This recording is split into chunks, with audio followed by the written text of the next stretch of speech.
everyone. Welcome to this week's recording of Raging Gracefully. Raging Gracefully is the podcast for Revel. I'm Nina Collins. I'm the Chief Creative Officer. This week, we have a community member who's really awesome, Jennifer Cassetta. Am I pronouncing it right? Cassetta? Yep. Jennifer Cassetta, who's written a book called The Art of Badassery, which was actually featured on our holiday gift guide, which you can find on our website, on our blog. We just released it a few days ago. Jennifer is a nationally recognized motivational speaker and empowerment coach with a third-degree black belt in Hapkido. She has helped tens of thousands of women feel strong, safe, and powerful. And her keynotes guide women to tap into their innate power, speak up against predatory behavior, and level up their mind, body, and spiritual well-being. So we're here today to have a conversation with Jennifer. Hi, thank you for joining us. Thank you, Nina. Hi, everyone. It's a cute title, and I also love the cover, The Art of Badassery. If you're just listening to us, you should Google it to see it because it's really a cool cover. And it's published by Health Communications. I used to be an agent, Jennifer. So oh, really? So I know Health Communications well, and they do well with these kind of books. So yes. So tell us a little bit about you. I mean, before the recording started, Jennifer and I were starting to talk about her perimenopausal symptoms. She's 46, but maybe we can get back to that. Why don't you tell us first kind of why you wrote this book? Is this your first book, and how did it happen? Yes. Well, I did, to be fair, write and self-publish a book about 8 years ago called Hear Me Roar, How to Defend Your Mind, Body, and Heart Against People Who Suck. But that really was for a younger audience. And then I had always wanted to write a book for my peers and just women in general. Over the last 2 decades, teaching self-defense, empowerment coaching, wellness, you name it. So that's what you do. You're 46 and you teach Hapkido is the term for, is it karate? I really don't know anything about the martial arts. So think about martial arts as the umbrella, and then there's all these different styles. Hapkido is one style, karate is one style. Okay. And so you teach Hapkido. No, I mean, that was what I was trained in. Right now, I teach one-off self-defense classes for corporations, for women's groups, for communities.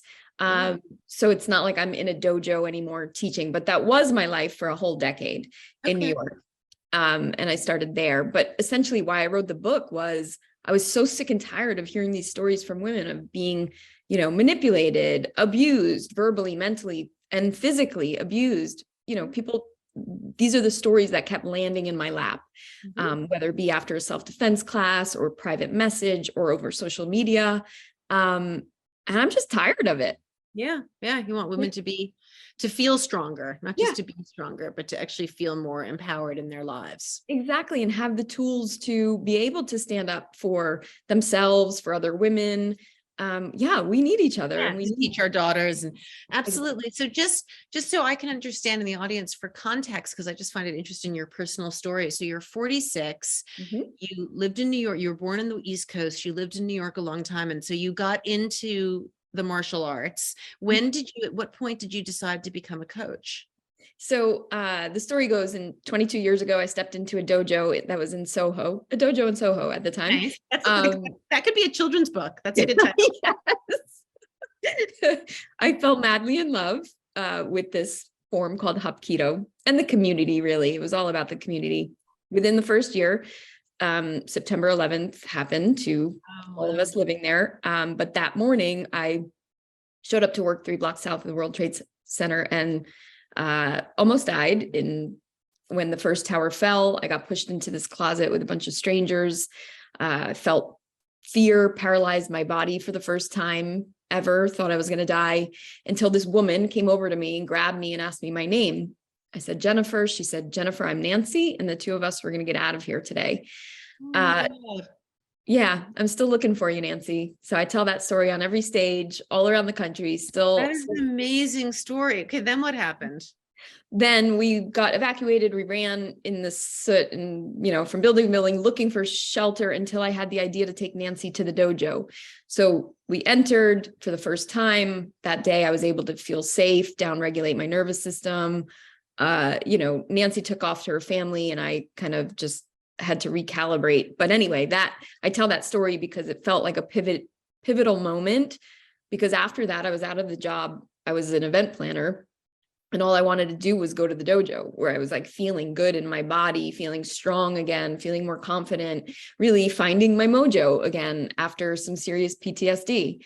So that's kind of where it wasn't very consciously, like I wasn't like consciously working out my PTSD in the dojo. It just was happening. And over time I said, how can I make this a living? Like, this is really what I want to do and share these benefits with others. So I became a personal trainer, later a health coach, later got my master's in nutrition. So it was I see. So process. it really just kind of set you on this road, and that's what you've done with your whole life. Exactly. That's very cool. Okay. And so now you've written this book, The Art of Badassery, Unleash Your Mojo with Wisdom of the Dojo. So the structure of the book is you kind of use this idea of white belt, yellow belt, orange belt, blue belt. It's a good structure for a book. Yeah. Thank you.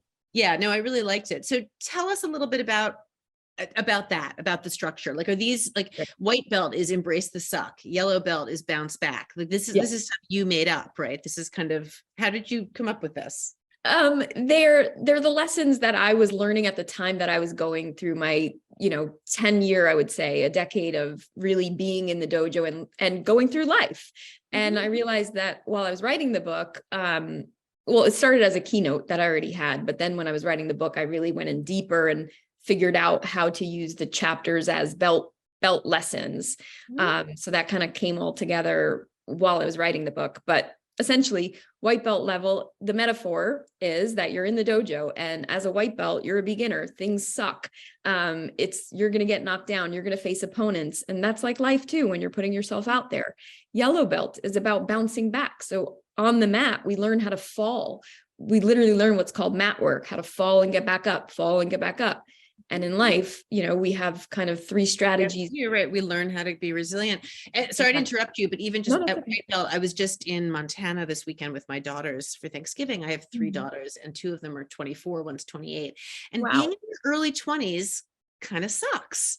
Like there's a lot about, so when you said embrace the suck, that made me think of like being a 23-year-old girl. Not that it's all bad, but you have to learn to deal with a lot of stuff, and you have to learn to bounce back. And it is something that women our age are better at, right? Resilience. Oh, for sure. For sure. I think about, when I tell my kind of life story, that's the first majorly sucky thing was 9/11, which made it a lot easier for folks like us probably to go through the pandemic, because we've been through a major life suck. Right. Like for me, my mother died when I was 19. That was a super suck.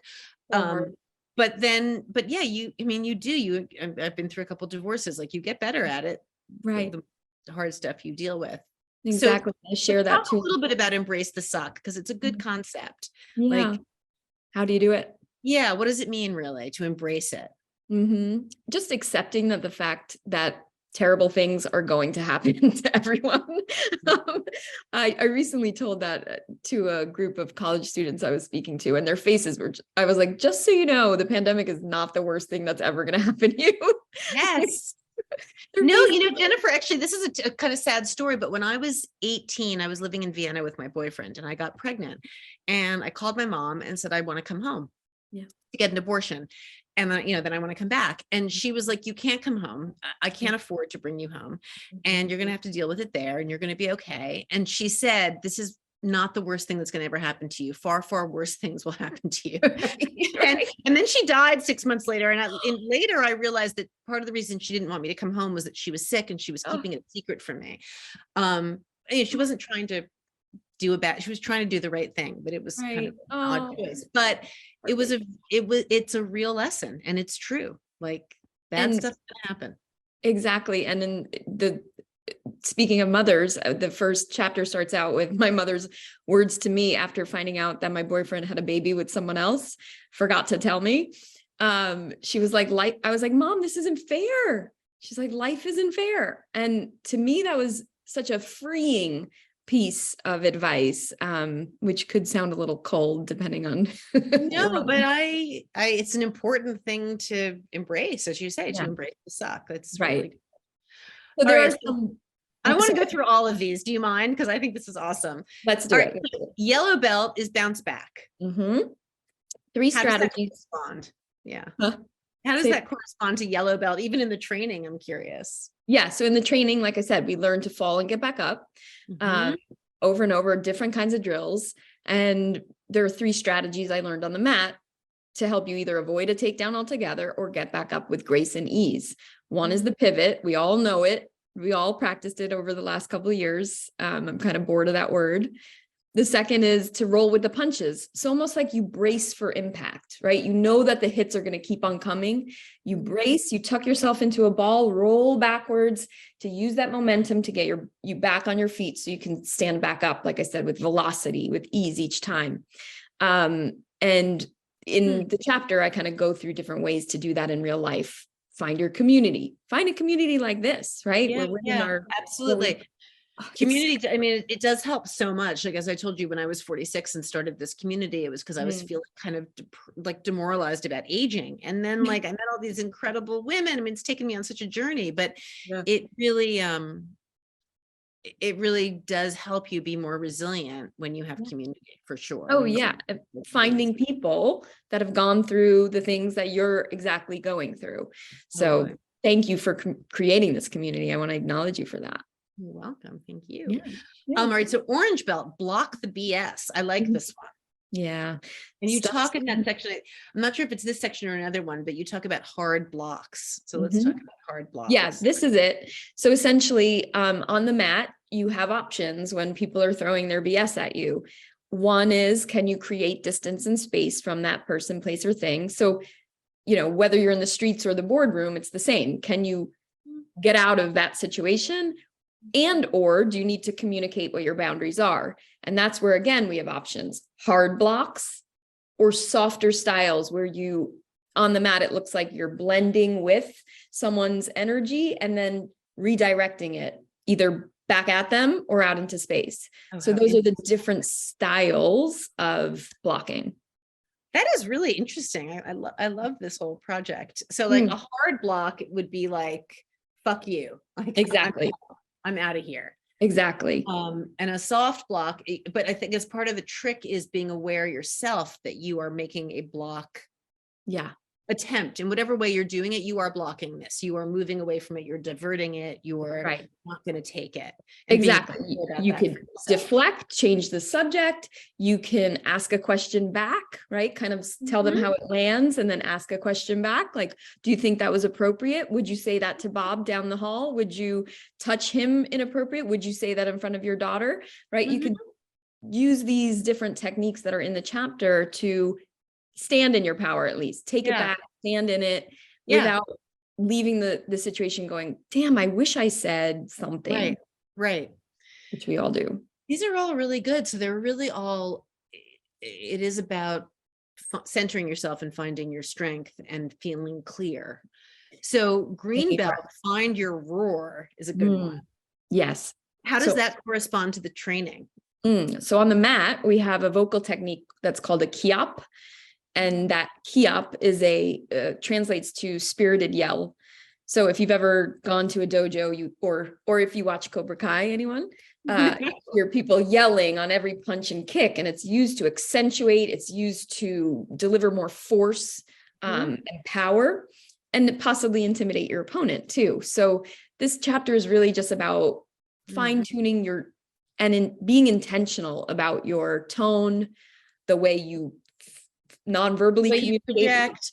Yeah, well, that also makes me think about is like just how you communicate in meetings, for example, how you communicate. I mean, I'm recently in the last year became the board chair of the Brooklyn Public Library, which is so exciting. But I realized today in a meeting this morning that now that I've been doing it for a year, I feel more confident doing it, right? And I speak up in meetings, and I've, whereas a year ago I was like a little more nervous, and was I really, I had imposter syndrome, was I really able to do this? And so finding your roar is so important, because when you find it, you feel really powerful. And in a totally reasonable way. Like, I know what I'm bringing to this, and it's good, and I have something to say. And absolutely.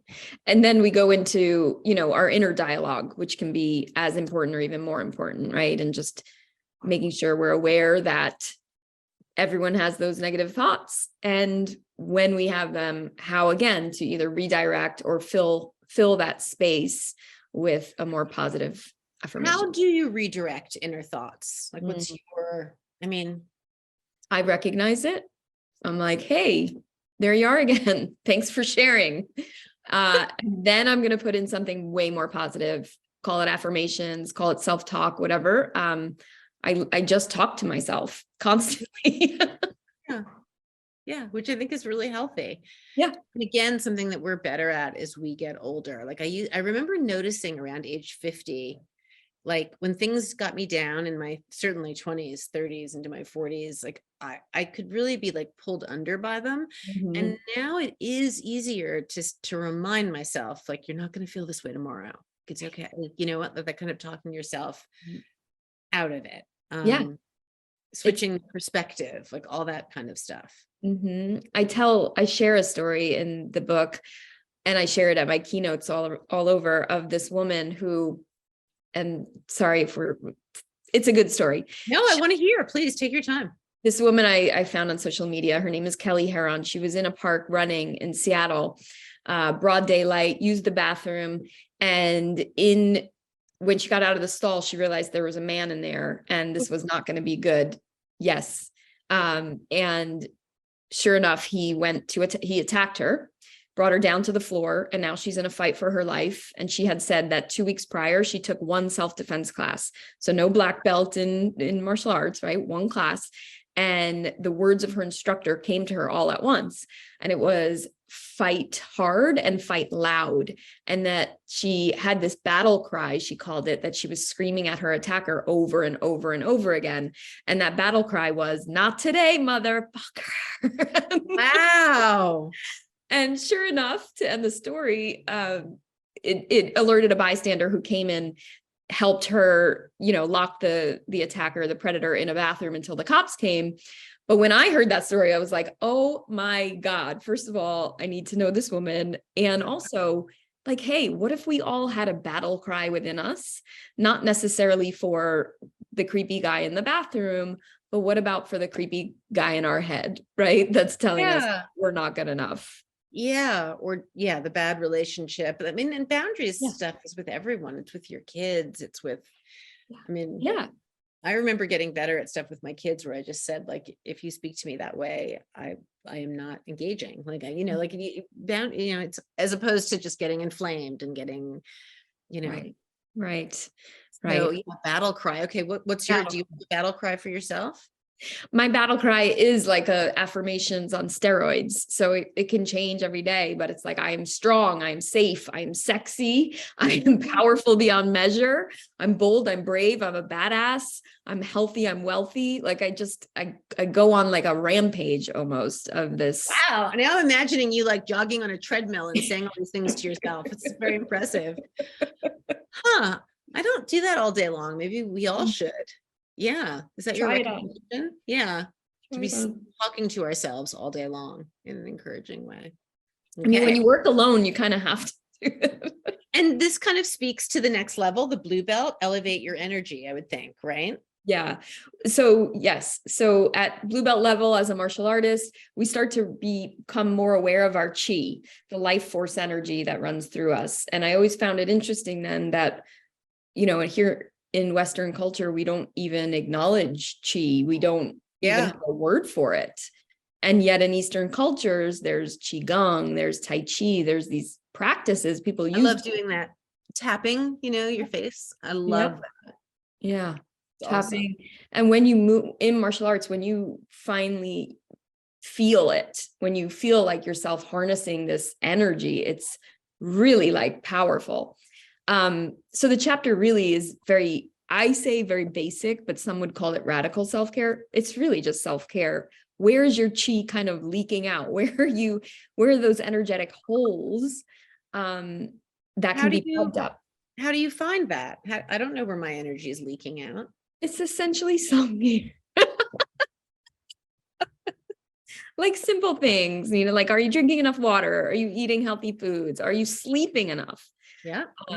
Getting enough rest at night, because those are just things that a lot of people don't take care of. And they're very, what are you elevate your energy, kind of thinking about your chi. It's really, what's not work, like optimal. What are you not doing that's optimal for your whole being? Basically. Exactly. Okay. So like Yeah. for me, I think it's probably that I drink too much wine, like that wine so too regularly, right? Which I mean, I don't think I'm like a lush, but I do feel like I shouldn't drink as much as I do. I'm on that. I'm with you. I'm right there with you. Yeah, I think that's a common middle-aged woman thing. But yeah, so being honest about that and addressing it, because right, for some people there are like a lot of things that they're like not, eating too much sugar and Right. drinking too much and Exactly. fighting with their boyfriend, whatever, just letting Yeah. a lot of stuff just keep you down, basically. Negative people, social media, binge watching things that are Mhm. not healthy for you, letting the news affect your energy. Reality show addiction, I might say, to Sydney. I can't imagine that's good for anyone. I My don't think so. my girls also watch lots of reality shows, but like, what is the point? But maybe it's relaxing for some people. Right. Maybe the tuning out, I don't know, but caffeine's another one, like over caffeinating, Mhm. things that suck your energy and really wear your adrenals down, essentially. And I would think even doing things like I mean, this sounds so superficial, but like not getting your hair cut, like not just like not taking care of yourself. Because when you Yeah, feel good, it makes a big difference. I agree 100%. Okay. And then red belt, connect with your warrior within. What's Yeah. that? I mean, I'm trying to imagine really like, Mm. again, it's about being fierce and strong and saying what you think and feeling good within yourself, right? Yes, I would go a step further. So on the mat, this is where we're preparing for black belt level. We start to really deepen our meditation. We start to learn these different, like slower forms of movement. So it's really about mindfulness, and being able to open up the space for our inner, I picture it like an inner highway, like from your higher self to really feeling these intuitive thoughts, right? So when you're paying attention, you actually have better access to your intuition. And I think so many of us are just so busy, so in our to-do list, so in our head, so wrapped up in the doom and gloom even of the news that we're cutting ourselves off from that wisdom that we all have. So when we slow down and we unplug, I truly think it helps us be even more productive in different ways. So slowing down to speed up, if that makes sense. It does make sense. It's something people talk about all the time, and it's hard to do. Like, I think that's something I sometimes struggle with. Like the whole idea that you're actually more productive when you're quieter and slower, Yeah. which I believe. Yeah. You're a 3rd degree black belt, right? What does that actually mean? That sounds very So once you get to black belt, then there's 2nd degree, then there's 3rd degree, 4th degree is master level. And I left my dojo in time not to get there. But yeah, I mean, it's a practice that people can do throughout their entire lives. It's really powerful. And do you feel like physically, like could you like be in a fight with someone? Like could you? I don't even want to put myself there, or I would never say like, of course I can kick someone's ass, right? It's not about that. It's more about the way I walk through the world. So I walk through the world with more awareness, with more self-awareness, with more situational awareness, and hopefully avoid danger when possible. I feel more strong in my body just because I've tapped into that inner rage, that inner fighter, that inner warrior so often that it's easily accessible.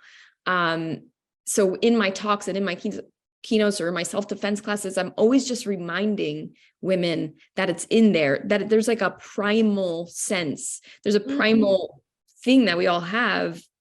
And that's why I love the name of this, Raging Gracefully. It's like, it's in there and we can use that to defend ourselves if necessary, stick up for ourselves, or really just channel that energy to live our best lives.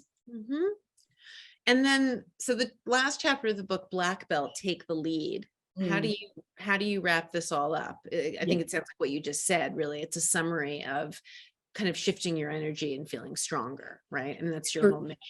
For sure. And one more step would be to, at black belt level, at least in my training, I started to realize that it's not just about the techniques or being able to take someone down that's twice my size. It was really about being a teacher, a leader, a mentor in the dojo. And helping other people. which is Exactly. what this book is really about, right? It's like spreading this wisdom to other women and really taking that seriously as kind of a mission. What age range is there one that you enjoy coaching most? Like, where do you, and what challenges you the most in your work? Oh gosh, challenges me the most, I would say, is rejection, Mhm. because it's constant. Rejection sucks. Yeah. To constantly, I would say 90% of my work is keynote speaking, getting out on stages, doing that kind of work. I am doing more group coaching programs in the coming year, but the amount of rejection, it almost feels like, people talk about that in coming to Hollywood or being an actor, like you have to deal with rejection on such an ongoing basis. So it does build resilience, and you build It's very hard though. I can tell you, it was one of the things I hated about being a literary agent. Like I was a scout, a book scout for about 10 years at the beginning of my career, where I was essentially shopping and reporting to clients on the market. And then I became an agent for about 10 years, and I really hated the rejection. It was just exhausting. And I ultimately left and moved on. It's hard. I think it is character building for sure. But not easy. Yeah, it's rough, but Okay, that's like your I said, practice. Yeah. you just keep going, and finally you find the gigs that work for you and that resonate. So Yeah. Well, there is something true. I always feel it in like real estate, or when I was getting clients, is you do start to embrace, like, if this wasn't meant to be, it's not meant to be, and something else will come along. yes. And you do get better at that and realizing Yeah. that that's really true. Yeah. Oh. And then do you work with women of all ages? Because it seems like your work totally relevant to our demographic, also really valuable for younger women who are trying to figure all this stuff out. Yeah, I would say, again, because mostly I'm speaking at groups, corporate women's ERGs, that type of thing, that it is kind of, I would say, 35 and up. And up. Mm-hmm. Yet I also speak at colleges and sorority women. So Good for you. honestly, I love speaking with women. I love working with women. It's just an energy I really enjoy. Yeah, I totally get it. I do too. It's funny. I sometimes realize like how rare, except for my boyfriend, I really don't speak to men all that much. Right? I like men. I'm straight sexually, but I find women, like, I only read books by and about women. Like, I just find women's lives really interesting. And I also, like you, like, feel like I want to help women. Like, there's a feeling of, I want us to all have better, more strength and better lives. Like, I get it. And Totally. not be walked all over. Yeah. And you have daughters to pass that on to. So that's incredible. Yeah. And you want to see them. I went to an event last night where Maggie Haberman, who's a New York Times writer, was in conversation with another journalist. She was talking about this book she just published on Trump. And it was really great seeing two really smart journalists in the front of the room, like totally in command. And Maggie Haberman knows everything about Trump there is to know, and like really runs that. That is her domain. And it's just really great to see women really owning spaces and not being apologetic. And we need more of it. We need more of it. And that is, again, another intention behind the book, is to encourage women to take on leadership positions in all areas of their life. Yeah. Yeah, absolutely. The Art of Badassery. All right. Well, everyone, this, I think, is a great holiday gift. It's not very big. It's $15.95. The Art of Badassery. You can get it on Amazon. You can also check out Jennifer. Jennifer, what's your website and Instagram and all that? JenniferCassetta.com, or on social media, Jenn Cassetta, with 2 N's, 2 S's, 2 T's. Nice. So that's good. Okay. I think I'm following you, but I'll check. If not, I will definitely follow you today. Oh, me too. Me too. Well, I loved meeting you, and I hope this book does really well. And I think you did it in a really clever way. I love the structure of it. And I just am impressed. You should be proud of yourself. Thank you. Coming from an ex-literary agent, I'm very grateful for that. Thank you. All right. Well, lovely to meet you, and take care.